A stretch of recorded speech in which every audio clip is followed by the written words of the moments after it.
So, why did I quit Facebook?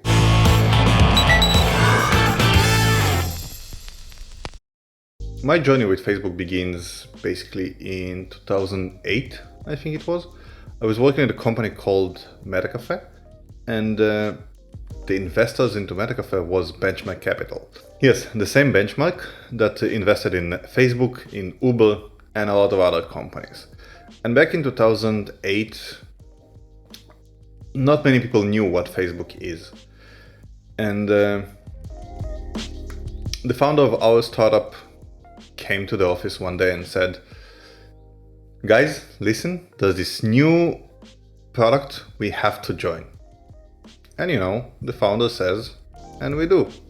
So all of us in the company joined our own little private network called Metacafe inside Facebook. And we've been there completely alone. As the years went by, slowly other people started joining this whole behemoth.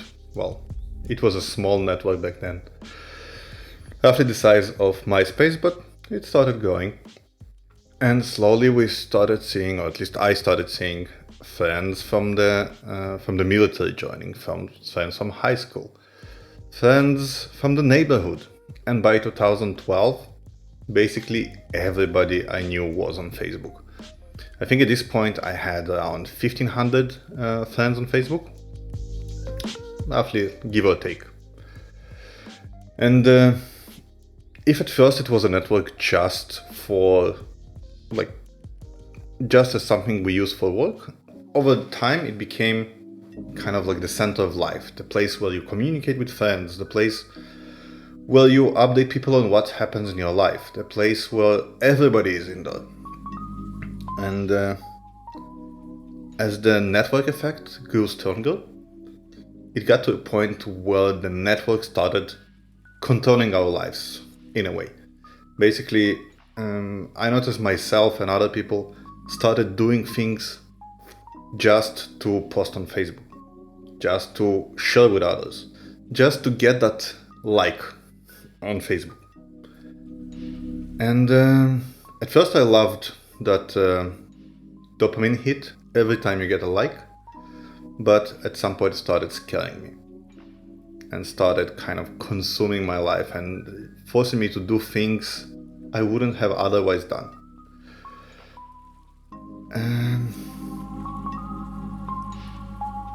And time passed, and Facebook grew bigger and bigger.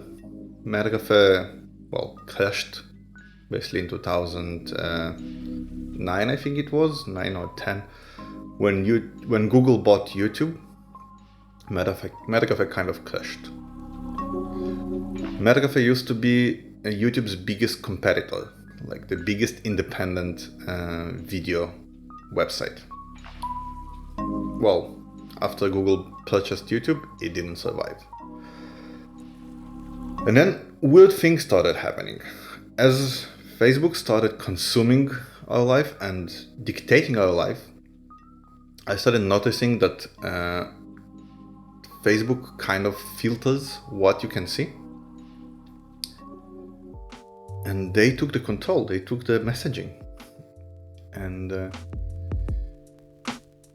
it kind of escalated in 2014 when suddenly there was this research that started to appear that Facebook actually took away the latest posts in its feed and just have the recommended ones or the relevant ones. And the reason why they started doing that is in order for the algorithm to control what you can see. And they started abusing that. They started trying to manipulate people's emotions and perception of reality through the post they see. Now, they don't fake the posts, right? But when you have 1,000 friends on Facebook, if the algorithm knows each and every post, what is it about or what kind of emotion it could evoke, basically you can show only the posts that evoke the emotion you want the consumer to see. So depressed people buy more, click more on ads. In certain areas, you could influence things like elections or things like purchase power by filtering what the people see. And that's what Facebook has started doing. At some point, there was a research released by Cornell University that through Facebook, you can get people depressed or manipulate the state to the post that you expose to users. You can manipulate what kind of post those users will post. So if you get people to be happier, they can post happier posts, and that reinforces the loop. So if you show happy posts to users, then you analyze their posts, you see they became happier. That means that the post you showed actually worked, and through that you can keep on training the algorithm more and more. So that was already a very big red flag. But Facebook didn't stop there, and then we had all the API that was open and basically publicly accessible, and many companies used it for different good things, but many companies abused it for bad things as well. And that brings us to Cambridge Analytica. And I think it was around 2016 when I started reading all this research and feeling that impact of Facebook on me that I decided to quit it. And I basically quit Facebook cold turkey. I left the network and never logged in since. Leaving Facebook is not that hard. The only thing that maybe I miss sometimes is the Facebook groups. But today, Telegram and Twitter kind of replaced that. But the harder part was when Facebook acquired Instagram, they started doing the same things on Instagram as well. And that's even worse because it's such a visual medium. It started impacting people's body perception. It started generating FOMO in people. And I had to quit that one as well. And so since 2016 till today, I don't use none of Facebook's or today's Meta's social networks. I do, however, use WhatsApp to this day, basically to stay in contact with family. And I feel that the reason, like, WhatsApp doesn't filter what you see. It just shares with you whatever people send you. And that's why it's not as harmful or dangerous. And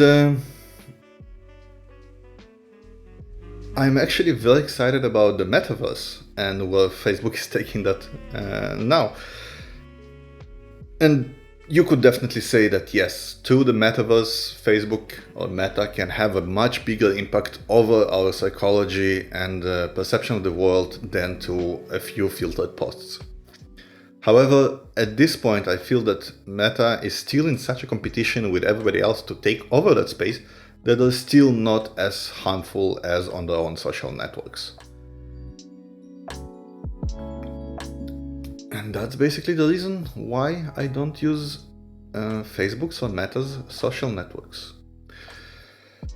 Now, part of my job is actually to advertise and promote on social networks. And yes, I do have company accounts, and some of our employees use those networks to promote and communicate with other people, and that's fine. I think that Facebook is a drug like any other, and for some people it's more harmful, for some it's less harmful. I know for a fact that my well-being has substantially improved, and my happiness and the level of FOMO I experience has dropped since I quit Facebook's social networks. And that's a conscious choice I did, and it was hard to quit, but not impossible. Now, today's video is not a standard one. It's not like most videos on this channel where I try to hack together some electronics or programming to make my life easier. It's just sharing of my thoughts and a little bit of my backstory. So let me know if you enjoy that kind of content. Be sure to leave a comment down below, and let me know if you felt the impact of social media on you or not. And I would definitely appreciate a subscribe and a like on the video. And please share it with a friend that you think might be too addicted to social networks. Thanks for watching, and see you in the next one.